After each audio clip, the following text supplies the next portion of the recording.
12월 11일 윤 대통령은 2023년 마지막 순방지인 네덜란드 암스테르담으로 출발. 3박 5일간의 네덜란드 국빈 방문 일정을 시작했습니다. 네덜란드는 6.25 전쟁에 참전한 전통 우방국이자 현재까지 긴밀히 협력하고 있는 국가인데요. 특히 세계 최대의 반도체 장비 생산국으로 반도체 공급망 핵심 파트너입니다. 양국 간 전략적 동반자 관계를 구체화해 나가기 위한 공동 성명을 채택하고 한국과 네덜란드 관계의 새로운 장을 열기로 했습니다. 이번 국빈 방문을 계기로 네덜란드와 반도체 동맹을 구축하는 한편 양국의 전략적 동반자 관계를 한층 강화시켜 경제, 외교, 안보 등 전 분야의 협력을 확대하는 성과를 얻었는데요. 윤 대통령의 네덜란드 국빈 방문의 성과와 의미를 짚어봅니다. 이번 네덜란드 국빈 방문은 빌럼 알렉산더르 네덜란드 국왕의 초청을 통해 이뤄진 것으로 1961년 한 네덜란드 수교 이후 첫 대통령 국빈 방문입니다. 윤 대통령은 네덜란드 국왕 부부가 주관하는 공식 환영식에 참석하여 국왕과 함께 의장대를 사열했으며 이어진 국빈 만찬 자리에서 윤 대통령은 양국 관계가 최상의 상태에 있음을 표현했는데요. 지난해 양국 교역량은 역대 최대치인 160억 불을 기록했고 이제 반도체, 원전, AI, 디지털과 같은 미래 산업 분야로 양국의 협력이 확장되고 있습니다.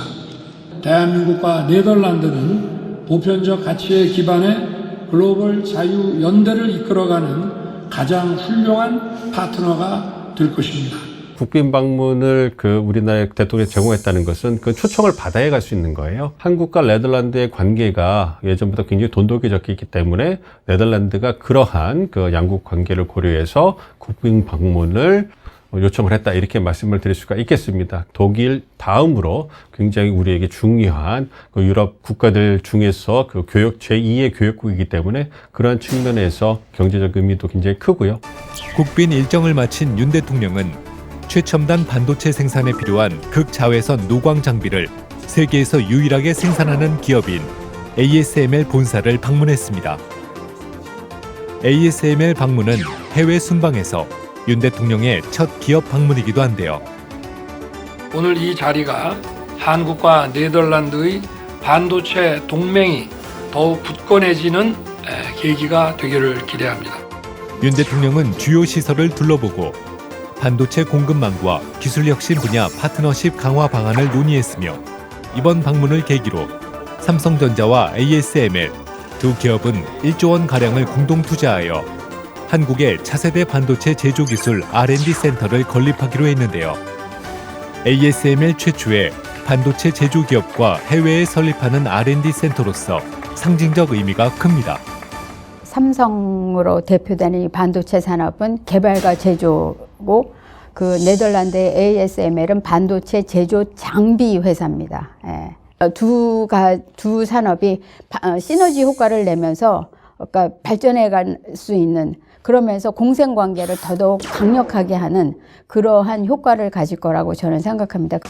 네덜란드 국빈 방문 사흘 차인 13일, 윤 대통령은 헤이그로 이동하여 마르크 루이터 네덜란드 총리와 정상회담을 가졌습니다. 그리고 양국의 전방위적 협력 방안을 담은 공동 성명을 발표했는데요. 가장 큰 성과는 반도체 동맹 체결입니다. 양국은 정부, 기업, 대학을 아우르는 반도체 동맹을 구축하기로 했습니다. 우리 양국은 서로의 강점을 결합하여 반도체 협력의 효과와 가치를 극대화하고자 합니다. 이로써 우리 정부는 글로벌 반도체 동맹을 완성했다는 평가와 함께 공급망 리스크에도 흔들림 없는 초격차 K 반도체 구현이 가능해졌다는 관측인데요. 그 밖에도 양국은 첨단 반도체 아카데미 협력 양해각서를 체결하여 반도체 분야 미래 세대를 함께 육성해 나가기로 했으며 반도체 정책 공조를 위한 한 네덜란드 반도체 대화도 신설했습니다. 한국의 반도체 기업들은 다른 반도체 기업들보다도 반도체를 좀 더 안정적으로 공급할 수 있다라고 하는 세계 시장으로부터 더 선호되는 기업이 될 것이다. 그거는 결국에는 한국 경제에 좋은 일이죠. 안보, 방산 분야에서의 전략적 협력도 강화하기로 했습니다. 이에 장관급 대화와는 별도로 외교 차관보급의 정책협의회를 매년 정례적으로 개최하기로 했으며 양국 정책연구소 간 대화체를 신설, 사이버, 해양 안보 등 분야에서 공동 연구 프로젝트를 추진하기로 했습니다. 또 작년 정상회담에서 논의했던 국방협력에 관한 양해각서를 체결하고 한 네덜란드 방산군수공동위원회를 개최해 안보, 방산협력의 제도적 기반을 마련했습니다.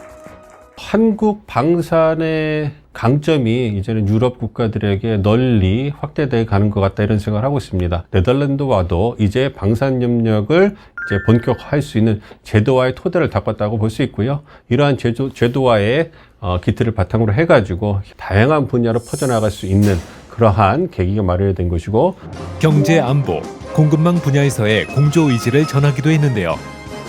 양국은 유례없는 속도로 발전 중인 경제 협력 관계를 바탕으로 당면한 경제 안보 위기에 함께 대응하고 규범 기반 국제 질서를 함께 지켜나갈 것입니다.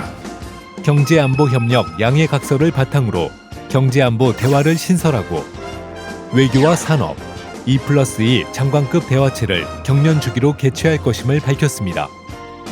이는 교역, 통상 규모의 증진과 더불어 반도체를 포함한 공급망, 경제안보 분야 전략 공조에 크게 기여할 전망입니다.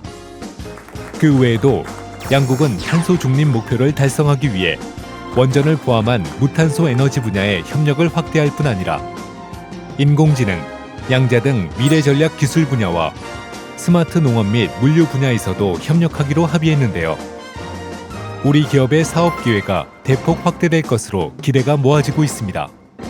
경제 협력의 다각화를 통해 가지고 안전적인 공급망을 확보하는 것과 동시에 어떤 그 교역의 다변화를 통해 가지고 양국의 경쟁력을 강화시켜 나갈 수 있는 그런 계기를 만들었기 때문에 그러한 측면에서 경제 안보, 경제 이익을 그 다변화하고 증대하는 데 있어서 중요한 계기가 됐다고 말씀드릴 수가 있겠습니다.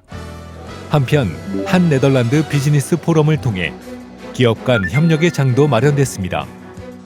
이로써 양국 정부 기관 간, 기업 간 반도체, 원전, ICT, 국방 분야를 아우르는 총 32건의 계약, 양해각서가 체결됐는데요. 정부는 이번에 체결된 계약 및 양해각서가 가시적인 성과를 낼 수 있도록 지원하겠다고 밝혔습니다.